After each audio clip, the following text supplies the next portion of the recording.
Hi everyone, welcome to this conversation that we're going to have today with Nick Wagner and Diana Macalintal from TeamRCIA.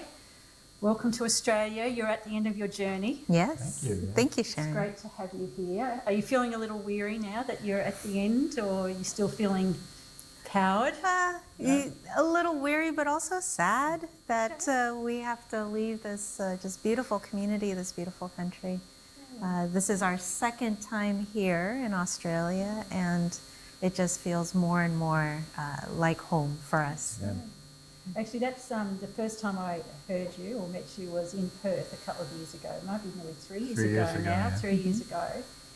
And so I wanted to start this conversation with just hearing a little bit about yourselves. I guess there's two things that I've really noticed that I love. One is your passion for RCIA. So I'd be really keen to know how you got to this space with TeamRCIA.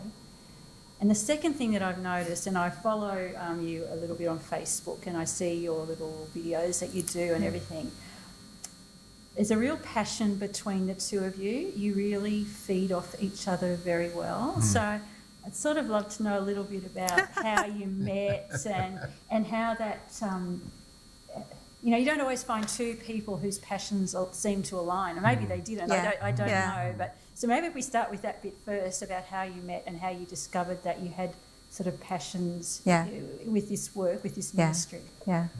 So. Well, we met because I hired Diana for a conference, a workshop that I was planning in a previous job that I had. And I had, in my mind, I had another musician in mind, and I just had forgotten to tell him that I had him in mind. And by the time I did ask him to participate, he was booked and I couldn't get him. And he recommended Diana, and I didn't know her, didn't know anything about her, but I trusted him. So, so I wound up hiring her. But this was all in the days before internet, before email, so it's all by phone conversations. And I'm sort of a control freak, and so so I was getting the sense on the phone that Diana wasn't quite serious. Yeah. Well, I guess it was more like I just didn't know. You know, I wasn't getting. Mostly, I was still mad at myself that I hadn't gotten my friend, the guy I was counting on to do this, and then so the conference comes. Diana, I should say too, we were in different cities, so I had no way to meet with her personally about this before the conference. So she flew out to San Jose, where the conference was, where I live, and we got to the conference, and the first thing is about to start, and I asked her to sing something just to get people together, get them paying attention, get them ready to start. And the first note out of her mouth, I knew everything was going to be fine. It was just like, as you experienced her presence and her talent and her ability to just communicate were so clear right from the very beginning. And so that's how we met. Well, that's how we met. But over the years, we were both liturgists, and so that is a great connection that we have. And then maybe just to clarify for people who don't know, we are married now. Yes. And so there is that connection. But it really has been such a joy and a blessing to be able to do this kind of focused work with the catechumenate and with RCIA coordinators, with your life partner, with a person that... So how do you find working together? Like, you know, you're with each other on the weekends and in the evening, and then you go to work together. How does that? I mean, it wouldn't work for me. It's constant. It's a constant lifestyle of working, which also has its challenges, because then we're constantly working and we're constantly talking about work. Do you draw a line and say, okay, now it's home time? We do we're pretty good about it. Sometimes we fall backwards a little bit, but on a usual day we end at 5 or 6 o'clock, and then we have happy hour, and there's a rule: no work at happy hour. And that pretty much shuts us down. We don't tend to bring up work later during dinner, or once in a while if we have a big project coming up, that'll happen. But for the most part, when the work day is done, we're done with work. But a great joy too is that part of our work is all of this traveling Yes. to We like meet to travel. with other dioceses and team members and things like that. And so to be able to travel together for work and also for our own holiday and for our own recreation is a wonderful blessing for us. So tell me about TeamRCIA. I mean, did it just sort of start sort of grassroots, and then were you doing this as ministry in Yeah. your own parishes, or how did that grow into something that was formal? Our paths are both a little different there. I really got involved in parish work with RCIA when I moved to California about 30 years ago. Before that, I'd been involved with it a little bit in diocesan work in the Midwest of the United States. And I also had a master's degree in liturgy, in which part of that was studying RCIA. So I had this kind of mixed background about it. But one thing that was common for both of us is we participated in a group in the United States called the North American Forum on the Catechumenate. And they, United States and Canada. And they were around for about 40 years, and they did a whole lot of wonderful work to get the catechumenate process established in parishes in North America. And the way they would do that is they would sponsor these wonderful live training events. And they had a large network of workshop leaders, and the executive director of the organization would put together these teams. I don't know how he did it, but he'd just sort of pull names together and put people together. And then he'd fly us all to some place, and we'd do this event. And Diane and I both were part of that organization, although we never were on a team together because we're both liturgists. So he put a liturgist, a catechist, a priest, a youth person, so it'd be all these different. So two liturgists would never wind up on the team. So we were both part of the organization, but never worked together in that organization. So as part of that organization, the North American Forum on the Catechumenate, their primary activity was to go out and with these teams to various places in North America to provide 3, 4, even 5-day workshops, institutes for a region. And those were just amazing events that really established, I believe, a good foundation in the United States and Canada for the RCIA process, this new ritual text that none of the parishes knew how to approach or work or implement. And so thanks to the forum, that really took off in the US and Canada. But one thing that we saw, both as team members for that, was after these training institutes, people would go back to their parishes, and there would be they would have so many questions and still need more clarification. And this was all somewhat before the internet, or the internet was starting to become more popular and more accessible for people. We saw a way to help people after these institutes get more answers, get more clarification. And so that was the impetus for starting this online resource, the TeamRCIA.com. And do you want to tell the story about how we were sitting at happy hour? Yeah, so it's one of our happy hours. We're pretty serious about happy hours. So we were having a happy hour one night, and we were just talking. I think one of us had just come back from a Forum Institute. We were talking about how can we help people who just come home now and want more information. And Diana had some success with creating a blog, an online web page, which she would help people in our diocese with liturgical questions. And she said, well, let's try creating a blog for RCIA. So you started small? Yeah, so it was really just a web page, and we'd post some question we'd heard about on one of our institutes, or a question we knew people had, and we'd try to answer that, and we'd do that once a week or once every other week, and we'd put it up there. And really, that's how it started, was just a little bitty, and that's all we thought it'd ever be. It wasn't really a big grand plan. And then we added on to that some little courses that people could take, and then we added a bookstore where people could buy books that we thought were good for people to have. And then after we'd been doing that a few years and it was kind of growing really well, and I was moving more and more into that full time. And about that time, this would be about, what, 4 or 5 years ago now, the North American Forum went out of business. They had some financial trouble. They couldn't sustain their model anymore.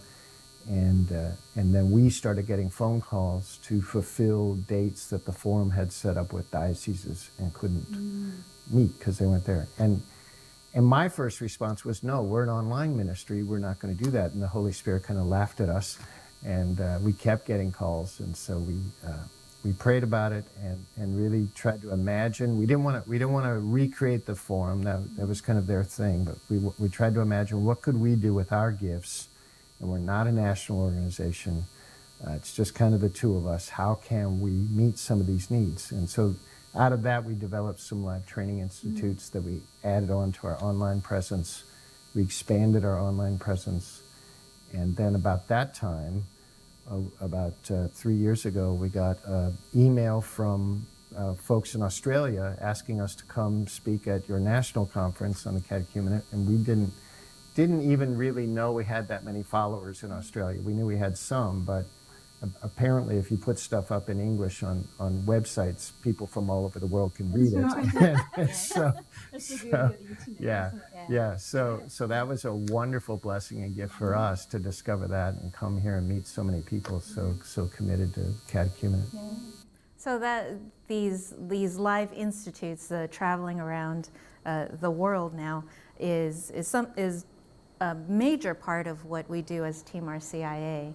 But the foundation, the majority of the work we do is online and accessible to anyone around the world. So it's the articles that Nick often writes and other people throughout our network might write every week. And there are free podcasts that we used to do during these happy hours. And so you'll hear ice clinking in the background a little bit during these audio recordings where we talk about RCIA topics. And then we had done a monthly webinar for several years, something like 7 years. And so all of those are on the website. And now we do 4 times a year a free webinar. And these are amazing gatherings of people all throughout the globe. And we have at each of these gatherings maybe 500 people sign up for each webinar. And so we'll have this conversation with people in Australia, New Zealand, in the United States, Canada. We've had people in Trinidad, Tobago, in the UK, in Abu Dhabi, last time in, everywhere. And it's this wonderful community online, even though it's Nick and myself talking throughout the hour and a half. People are engaging with their questions and introducing themselves, and even some Australians will come at 4 in the morning, 3 in the morning with their cup of tea or just tweak that a little bit, like 6 a.m. would be much better. It would be. But we tell people too, sign up anyways. For the webinar. It's free, but you also get the recording as well. So you can wake up later at a reasonable time and watch the recording. But that's. So who else is? It's not just you and Nick in TeamRCIA. It's pretty much it is. Yeah, we have a couple of assistants that help us and a couple of volunteers that write things for us. But the full-time workers are. So what's your relationship then with? Is it with a parish or a diocese, or do you sort of set yourself pretty much on your own, or have you got the backing of a diocese, or how does? No, we're on our own. So but we have worked in many dioceses, so we're sort of kosher in a sense. Yeah. Yes. No, so we're not an official arm of any church institute. No, we are our own entity. But we do work very hard to make sure that what we are putting out, whether online or in person, is based on and founded on what the church documents are saying. about the catechumenate and the process of initiation. And so sometimes people will come back to us and say, oh, we love TeamRCIA's approach to RCIA and initiation and everything. And that makes us feel good, but it also reminds us we have to make sure people don't see this as our approach. Yes.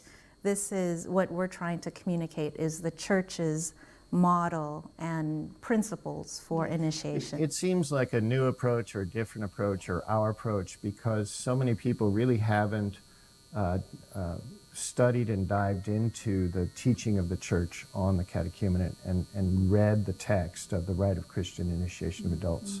And so the kind of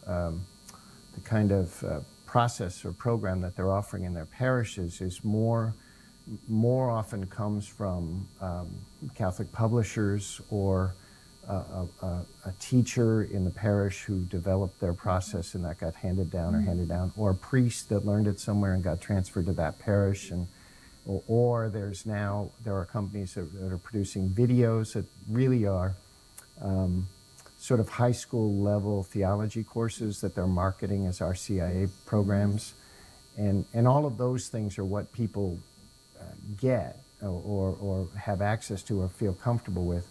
And so when they hear the church's vision, they've never really gotten that as the church's vision. And when they hear that from us, they think of it as, oh, it's one more in these line of approaches. And it's what we try to help people understand. This is the norm of the church. This is what the bishops have asked us to do. And anytime we deviate from that, there may be good pastoral reasons for doing that, but we have to always try to get closer and closer to what the vision of the church is. So we can come forward now into Australia, because as I said, I saw you a couple of years ago, and you obviously must have loved the place and accepted the invitation to come out this year. So tell me a bit about your trip, just a little pot of where you've been and what you've enjoyed, and maybe any of the, I guess, the challenges that you've noticed that you've picked up along the way. So driving on the left. I think that's amazing that you I would have picked up a chauffeur or an Uber or something. So well done. Driving on the left. So you arrived in Brisbane, is that right? Yes. So we flew from the U.S. To Brisbane and spent about a week there just acclimating ourselves to the time change and everything. And the beaches. And the beaches. we were blessed to be able to spend a couple of days in Mooloolaba, and we put a little video of our time there on Facebook, so anyone can find that there. But that was lovely, just to not do anything for a couple days and be on the beach. And that was during the school holidays, so there were lots of children running out into the ocean, the freezing cold ocean, surfing and body surfing, and so that was lovely.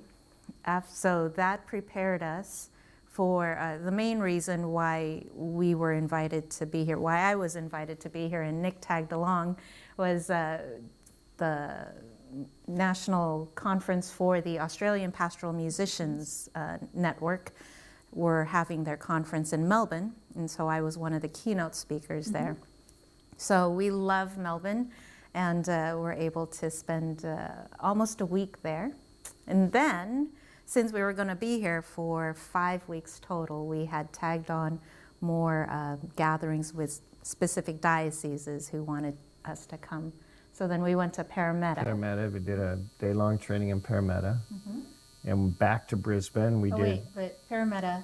Oh, the reason... Yeah, as soon as Diana heard we figured out we were coming back to Australia, her number one reason for wanting to come, other than doing the keynote, was to go to Parramatta. For the gelato. It's the first time we were here, we had an event in Parramatta, same diocese, and we discovered this gelato shop. The gelato? Was it good? It was amazing. Better than the first time. Goodness me, all the way to Australia for gelato. Yes. Well, there was a long queue this time. The last time we were here, it was just everyone for themselves coming to the counter for the gelato. So they put some of those theater ropes up, and yes, that's serious. Gelato. It is. It was very so you serious. did the gelato. We did the gelato. You did some training. We watched the grand finals on our way back that weekend, and then where did we go?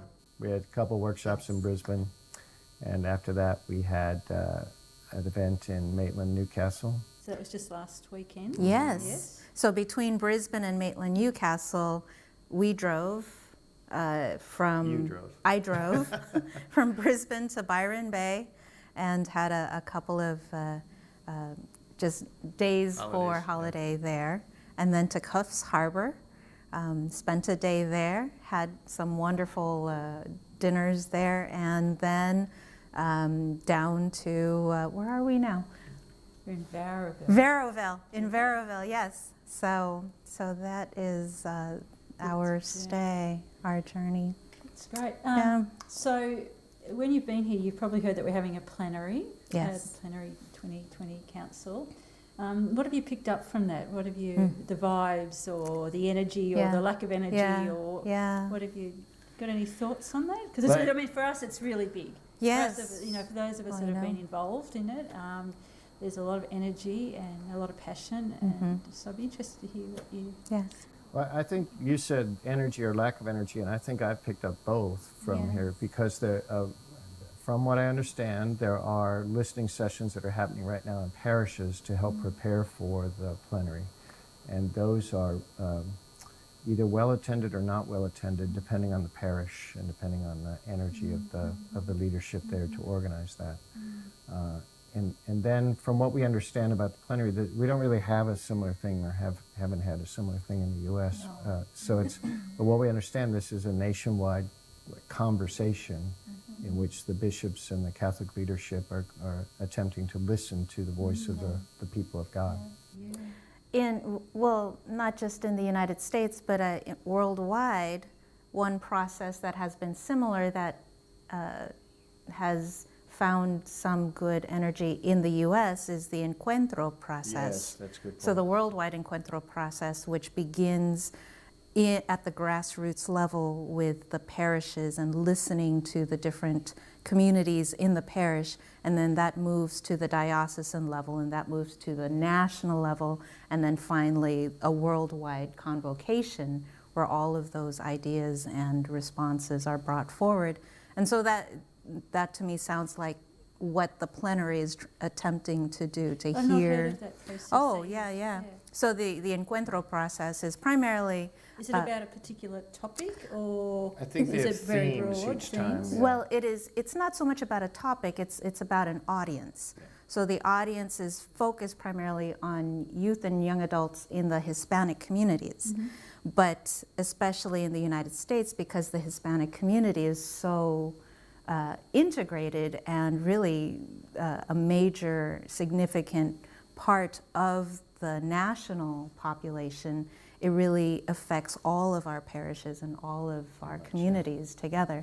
And so it's become a listening method for our parishes to bring those ideas to the national conference. It's still being embraced in different regions, some regions more successfully than others. Well, in those regions that are more heavily Latino are implementing it more successfully than. And I know in specific dioceses, they'll do a diocesan synod where it's that listening kind of process. But we've been really interested in hearing how the national process is, or the national, the pastoral, what is it called? The national process? The plenary? The plenary, that's the word. I was trying to think, what was that P word? Yeah. The plenary, how it's really not just focused on one topic, but it's so it's been cut down Yeah. to 6 themes. Six themes. Yeah. And so that idea of this is about the entire life of the church in Australia, not just one So focus. we're really excited to find out what happens. Yes. It's in New York, too. Yeah, well, so am I. But I want to have trust that it will, that it will, bring good fruit. That's, that's my hope. So, stay tuned. Yeah, I mean, it's a process. It just doesn't have an end date. It does go on. So now that you have spent, a couple of times here in Australia, tell me what you see as maybe the similarities or the differences in the challenges of the RCIA. What are the things that you hear stories when you hear and you say, it's just like it is at home? Yeah. Are there similarities? I mean, as in the concerns that we have and in the positives? I'd say the biggest one that's common to both our communities is the secularization that's happening. So you can't count on people coming from a Christian culture, or that the culture outside the parish is somehow going to help support the mission of the gospel. And that, you know, we're mostly visitors here. We haven't been here long enough to feel like we're Australian yet. Getting closer and closer. Diana eats Vegemite. I've tried Vegemite. But it's our sense that the secularization is sort of further advanced in Australia than it is in the U.S. and Canada. But even so, it's not like when I was growing up, where you just assumed. I grew up in a very Catholic city, St. Louis, Missouri, and you just assumed that everyone was sort of on the same page, even, you know. And that we can't assume that anymore. So there has to be the challenge, I think, that's common to both the North America and Australia is we who are faithful Catholics in love with Jesus and wanting to spread the mission of the gospel have to be much more public and much more out loud about our faith out in the world, because it's no longer normal. It's countercultural to have these values that we have, and they really are. They really are, as Jesus taught us, that it's what brings about the kingdom of God when we live this way. When we live a mission of mercy, that as Pope Francis tells us, when we can do that, the world takes notice. It becomes something that causes comment, and. I'm an introvert. I've come from German American heritage, and we don't like to talk out loud about our faith too much. And there are lots and lots of folks in all different cultures that are like that, and we have to get over that a little bit. We have to be more forward thinking. More. It's a challenge. It is a challenge. It is a challenge. But if you think about it, if you were on the highway and there was an accident and you were the first person to see the accident and somebody's hurt on the side of the road, you would stop and help them. And Pope Francis kind of says that's the situation the world is in right now. There's people on the side of the road who are dying, and we have to stop and help them. We have to do something that changes the way, that changes the forces of where secularization is taking us. Yeah.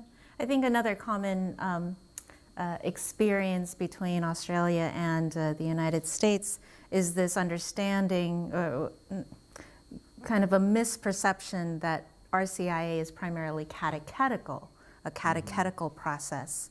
And therefore, when we say things like, you know, you have to stop and help a person who is hurt alongside the road, it would be akin to stopping and saying, as Pope Francis did say, how is your blood level and your cholesterol? Are you exercising and dieting? Instead of actually stopping and helping them with their specific need at that very moment. When we use RCIA as primarily a catechetical process rather than a ritual encounter, a liturgical encounter with the living Christ, who is beyond what we can explain, who is mystery, then we have asked the question, how is your cholesterol? Versus how can I show the mystery of God's love to this person in this moment, in this time, and embrace them with that. And when they feel embraced and accepted and loved, then I can lead them on this path that I myself have encountered and discovered in the Christian community. So that's the process, but too often we jump to, let's teach them the doctrine, let's teach 20 them. lessons we have to Yes. And then we wonder, well, why don't they stay? Why aren't they passionate? Why aren't they disciples? Yes. Why does it feel like they're just jumping through the hoops Yes. to get the sacrament or whatever it is they're looking for? And I think it's because we've misplaced the goal of initiation. The goal is not to become Catholic.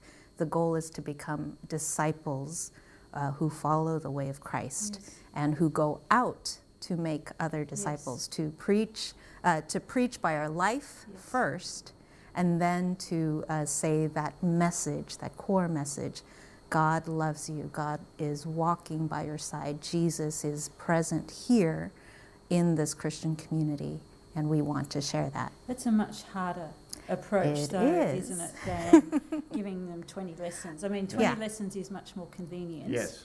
Yes. What you're proposing Yeah. and what the right proposes is way harder. Oh, Yes. I know. Way harder. But it's the only way that renews the entire parish community. Yes. It's that place of vulnerability and intimacy Yes. in relationship with other people through Christ makes us better disciples, rather than just more informed, intellectualized Yes. Christians. So. Yes. You know, we hear that too in the United States. It's harder, and it's harder in one sense and easier in another sense. So it's harder in the sense that we have to be more vulnerable. We have to let go of this old paradigm that we have. We have to let go of our need to sort of start everybody at the same time and end everybody at the same time. Yeah. We have to, in the letting go, I think, is the hard part. The actual work of telling others that Jesus loves them is like physically and intellectually less work than creating 20 lessons. Yeah. So when people say that they don't have time to be on the RCIA team because they can't show up for these 20 meetings or however many they are. Okay, so you don't have to show up for 20 meetings. You know, that's not what we're asking. We're asking you to tell new people why you believe what you believe in whatever time you have to share. Yes. And so it's in that way, folks we've talked to who've kind of made that paradigm shift, who've taken on the church's vision of how we're supposed to do this process. They tell us it's actually easier. They're less stressed. Yeah. They're less worried about saying the right thing all the time, and they feel like they have some visible success because they can see the spark of faith in others when they actually share their faith. I do feel like sometimes when you have, say, a group of catechumens and the candidates, there sometimes does feel a pressure, though, on, you know, like, oh, I'm getting married, you know, and and will this be done by, you know, my wedding day is going to be, and they tell you February, and you suck yourself and you go, oh no, that's going to be before Easter, and you go, oh, sorry. So you get caught up into this this timing and the precision timing, or I want my kids to go to a Catholic school, and the sign up is in May, and you sort of the whole time working on this calendar that just doesn't suit the you know, you listen to the story and you think this is what they want, but this is not going to match what they possibly need.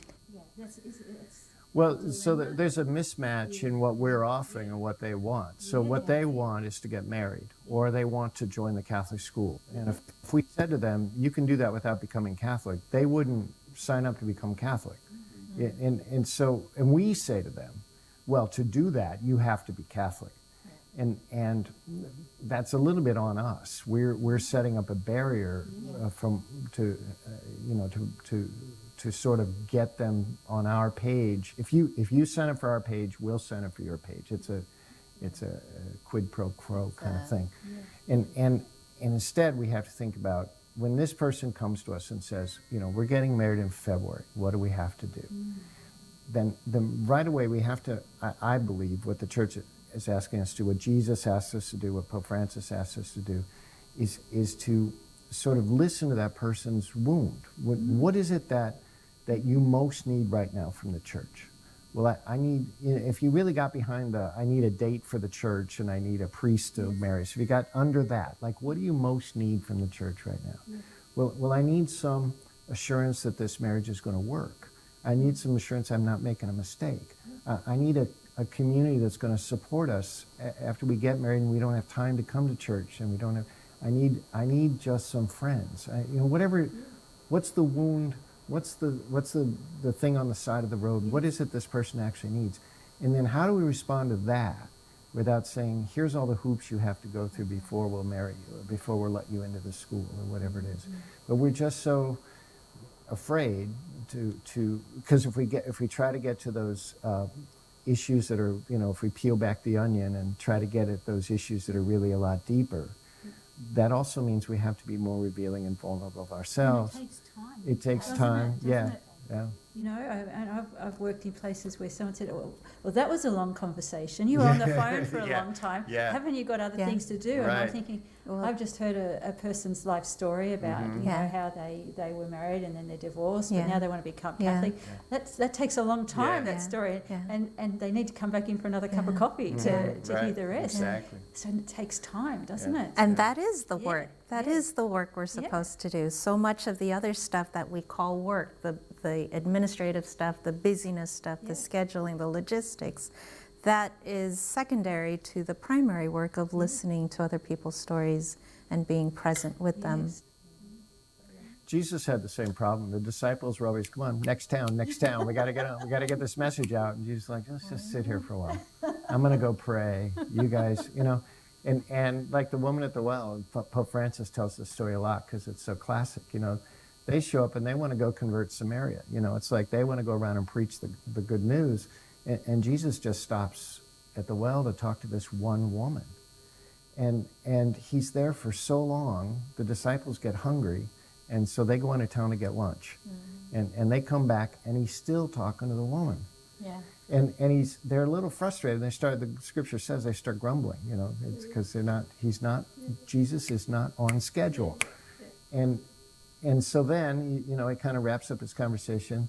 The woman goes into town, same town that the professional religious educators have just been to. And she comes back with the whole town to meet Jesus. They came back with lunch, and she came back with the town. And so it's this need we have to stay on schedule and meet the agenda and all that. It's not the gospel. It is what disciples do, because I'm not any better than those first disciples. I do the same thing they were doing.